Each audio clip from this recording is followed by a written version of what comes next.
The knock came at 2:17 a.m. Not loud, not urgent. 3 measured taps, spaced just far enough apart to suggest patience. Or training. Captain Ibrahim Trrowé was awake already. The ceiling fan clicked once every rotation, a dying insect trapped in metal. Outside, the city breathed unevenly. Distant engines, a barking dog, a siren that never quite arrived. Rain streaked down the window like something trying to escape. Trrowé did not reach for his weapon. He sat up slowly on the narrow bed, bare feet touching the cold concrete floor, and listened. Another knock. Same rhythm. No voice. No name. Just the sound of someone who knew he would open the door. Trrowé moved quietly. The apartment was small. 1 room. A desk littered with folded maps and handwritten notes. A uniform hanging neatly on a nail. He paused at the door, placed his eye to the peephole. A man stood in the hallway shadows. Civilian clothes, late 40s, maybe early 50s.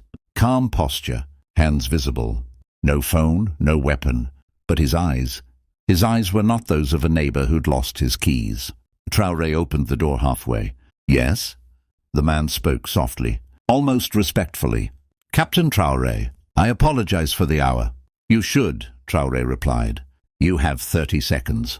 The man smiled faintly. Rainwater dripped from his jacket onto the cracked tile. 30 seconds is enough, he said, if you're willing to listen. Trrowé's jaw tightened. "Speak." The man leaned closer, lowering his voice as if the walls themselves were listening. "They're going to arrest you tomorrow. Not officially, quietly, a vehicle accident perhaps, or an internal review that never ends." Trrowé did not react. The man continued. "You've been asking questions you weren't supposed to ask. About fuel contracts, missing payroll, judges who sign orders they don't read." A pause. "And about the night your unit was sent north with half its ammunition." Trrowé's hand slowly curled into a fist. The man met his eyes. "I'm here to offer you a choice." Rain thundered suddenly against the windows. "Come with us," the man said. "Stop digging. You'll be protected, promoted, comfortable." "And if I don't?" Trrowé asked. The man's expression hardened. "Then tonight is the last night you sleep as a free man." Silence filled the hallway, thick, pressurized. Trrowé opened the door fully. The man blinked, surprised. Trrowé spoke quietly. "You've wasted your 30 seconds. The man studied him for a long moment, as if memorizing a face he would soon see on a file. "History is unkind to idealists, Captain," he said. Trrowé stepped back. "So is the truth," he replied, and closed the door. The lock clicked. The man stood there another second, then turned and disappeared down the stairs. Trrowé leaned his forehead against the door, eyes closed. He already knew. This was the night everything changed. If you're watching this late at night, on your phone, on your TV, somewhere quiet, let me ask you something. Where are you watching from? Drop it in the comments. And if stories about power, corruption, and the cost of truth matter to you, consider subscribing. These stories don't survive unless people choose to listen. Now, let's go back. Before the knock, before the threat, before history even knew his name, Ibrahim Trrowé was invisible, a mid-ranking officer in a military stretched thin by politics and poverty. No famous lineage, no powerful uncle, no foreign education with polished accents and donor connections. He was known for 3 things. He showed up early, he asked uncomfortable questions, and he buried his dead with his own hands. The army called him disciplined. The ministers called him difficult. The soldiers under his command called him something else entirely. Clean. That word traveled quietly, whispered in barracks, passed along convoys, spoken with a look over the shoulder. Clean men were rare and dangerous. Trrowé had learned that lesson early. Years before the knock, he stood in a dusty motor pool watching trucks roll out for a counterinsurgency operation in the north. The sun was still low. The air smelled like diesel and rust. A sergeant approached him uneasy. "Captain," he said, lowering his voice, "we're short." "Short on what?" Trrowé asked. The sergeant hesitated. "Everything." Trrowé checked the manifests himself. Fuel deliveries signed for, but tanks half empty, ammunition crates sealed, but lighter than they should be. Radios listed, never delivered. "Where did it go?" Trrowé asked. The sergeant didn't answer. He didn't need to. Someone had sold it, probably to the same people they were being sent to fight. Trrowé reported it. Formally, correct channels, no accusations, just facts. The response came 3 weeks later. A warning. Not written, not official. A colonel pulled him aside during a ceremony. "You're a good officer," the colonel said, smiling for the cameras. "Don't ruin that by misunderstanding how things work." Trrowé smiled back. "I understand exactly how they work, sir," he said. "That's the problem." The colonel's smile vanished. From that moment on, Trrowé's file changed. Assignments delayed. Requests denied. Evaluations softened with phrases like rigid, politically naive, lacks strategic flexibility. But his soldiers followed him anyway, because when orders came that made no sense, Trrowé asked why. When supplies vanished, Trrowé refused to falsify reports. When a young private died from a preventable equipment failure, Trrowé wrote the letter himself. Word reached the capital, and in the capital, word had a price. It was there, in a building of marble and quiet air conditioning, that the real decisions were made. Judges who never saw a battlefield, ministers who never missed a meal, contracts signed in ink thicker than blood. Contracts signed in ink thicker than blood. Trrowé did not belong in that world, which is why his name began to circulate, quietly, dangerously. The investigation began by accident, a radio intercept, a fragment of conversation between two men who assumed no one was listening. Judge already signed. Funds transferred through the agricultural program. The captain is a problem. Trrowé replayed the recording alone in his apartment, rain tapping the window like a clock counting down. A judge. An agricultural program. Military funds. It was a triangle he'd seen before. Money meant for food security rerouted through shell companies. Judges approving seizures, arrests, dismissals, officers silenced. Trrowé knew what this meant. If he followed this trail, it would not end with a report. It would end with a choice. He began quietly. No official channels. Old classmates. Retired clerks. A court stenographer who drank too much and talked too freely when she did. Names emerged. Patterns. The same judge signing emergency warrants. The same logistics firm winning competitive bids. The same bank branch clearing transfers after midnight. Trrowé kept everything handwritten. No devices, no emails. Every night he locked the notebook in a metal box under his bed. Every morning he asked himself if today would be the day someone noticed. They did. The first sign was the transfer order. A sudden reassignment to a ceremonial unit. No operational command, no access. A desk job. A slow suffocation. Trrowé understood the message. Stop. He did not. Instead, he went to someone he trusted. Colonel Amadou Kone, a mentor, a war hero, a man who'd once pulled Trrowé from a burning vehicle under fire. They met in a quiet cafe far from the base. No uniforms, no salutes. Trrowé laid out everything. The recordings, the financial trail, the judge's name. Kone listened without interruption. When Trrowé finished, there was a long silence. "You're right," Kone finally said. "It's rotten." Trrowé exhaled, relieved. "But you're alone," Kone continued, "and this system does not lose." "What do you suggest?" Trrowé asked. Kone leaned in. "Give it to me," he said. "I know how to handle this, quietly." Trrowé hesitated. "This needs daylight," he said. "Public accountability." Kone's eyes hardened. "Daylight gets men killed," he replied. "Trust me."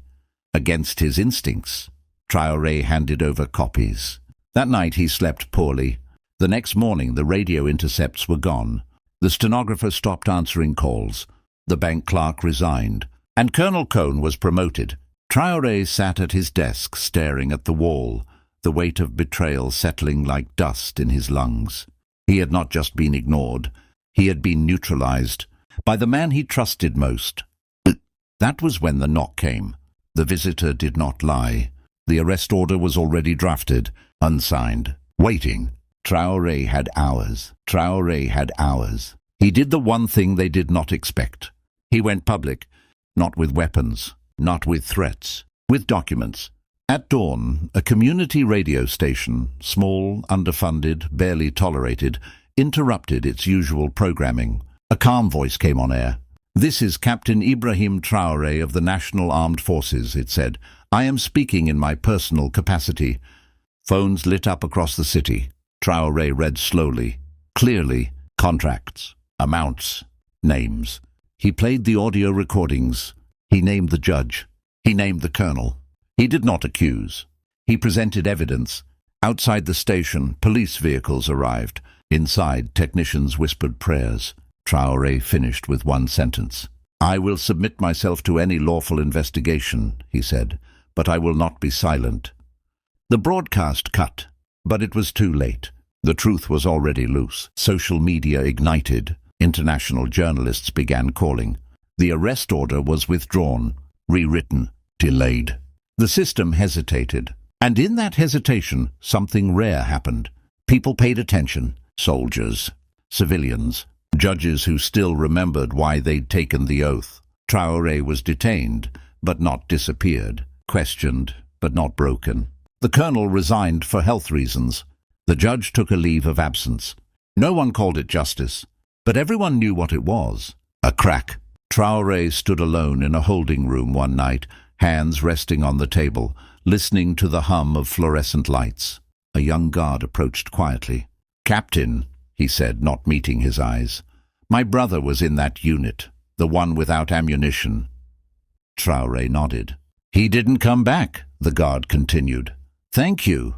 Trrowé swallowed. History would decide what he became, a footnote, a warning, or a beginning.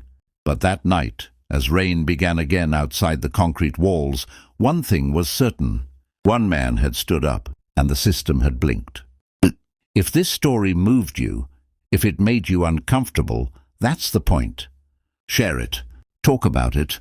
The holding room smelled of disinfectant and old paper.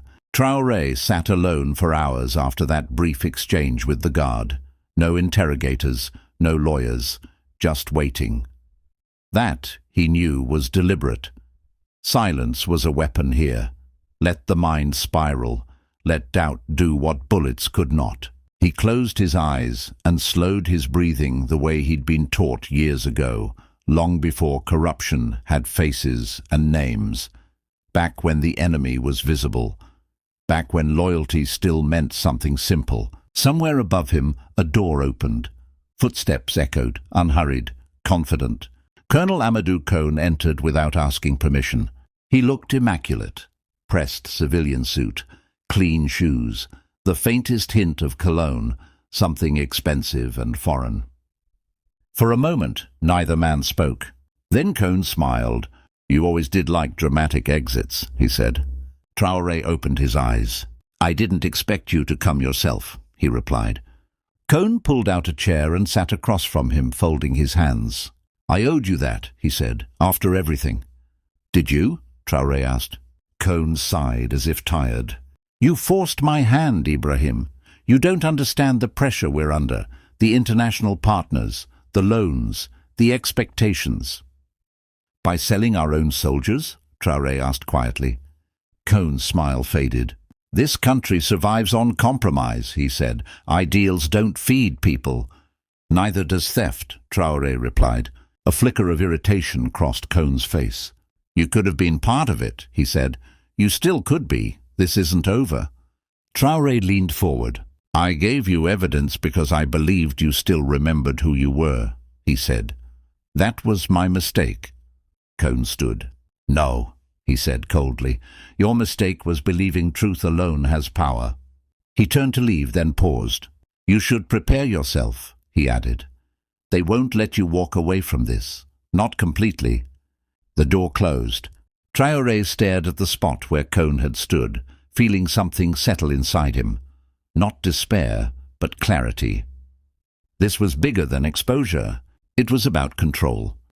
The days that followed blurred into a controlled chaos. Official statements, carefully worded, no admissions, no apologies. An independent committee was formed. Trrowé was released under restriction. No command, no public appearances, no interviews. But the damage was done. Foreign outlets ran segments titled "Whistleblower Captain Shakes Military Establishment." Inside the barracks, soldiers whispered. Some saluted Trrowé when they thought no one was watching. Others avoided him, afraid proximity itself might be dangerous. The pressure intensified. Friends stopped calling. Unmarked cars lingered outside his apartment. Once his door was left slightly open when he returned home. Nothing missing, just a reminder. At night, Trrowé replayed the knock in his mind. Not the threat, the certainty. They believed history was already written. They were wrong. What the elites underestimated was something they could not measure. Fatigue. Years of it. In the judiciary, younger clerks began leaking documents anonymously. In the finance ministry, an internal auditor resigned and took copies with him. A retired judge published an open letter questioning the legality of emergency warrants. The system, designed to isolate dissent, suddenly faced too many fractures to seal quietly. Trrowé did not lead this movement. He became its reference point. A symbol is harder to arrest than a man. One evening, as dusk bled into the city, Trrowé was invited unexpectedly to speak again. Not at a rally, not on television, on a national radio debate. Live. No editing, no delay. Advisors warned him. Say too much and they'll cut the feed. Say too little and they'll bury you. Trrowé walked into the studio alone. The host greeted him nervously. Red light on. Silence. Trrowé spoke slowly. "I'm not here to accuse," he said. "I'm here to ask a question." He paused. When did obedience replace honor? No shouting. No slogans. Just stories. About soldiers waiting for supplies that never came. About judges pressured to sign orders they knew were wrong. About officers choosing between feeding their families and telling the truth. "I don't ask for revolution," Trrowé said. "I ask for memory. Remember why we took these oaths." The host didn't interrupt. Neither did the government, because millions were listening. And for the first time, the silence belonged to the people, not the powerful. The consequences came quietly. Colonel Cohn was detained weeks later, officially unrelated. Financial irregularities, travel violations. The judge resigned permanently. The committee dissolved. Nothing dramatic. No victory music. But the tone changed. Trrowé was offered a return to service, conditional. He refused. Instead, he requested something smaller. Training command, young officers, ethics curriculum. They laughed at first. Then, under international pressure and domestic scrutiny, they agreed. It was safer to put him in a classroom than a courtroom. They thought it would diminish him. They were wrong again. Years later, a young cadet would recall a lecture given by a quiet officer with tired eyes. "He told us leadership isn't about rank," the cadet said. "It's about what you're willing to lose." No statues were built, no streets renamed. But something had shifted. The knock at 2:17 a.m. had not ended a career. It had begun a reckoning. This story is fiction, but the choice it describes is real. Every system tests its people. And every generation decides whether silence is safer than truth. If you believe stories like this matter, share it, reflect on it, subscribe for more. Because power listens only when courage refuses to whisper.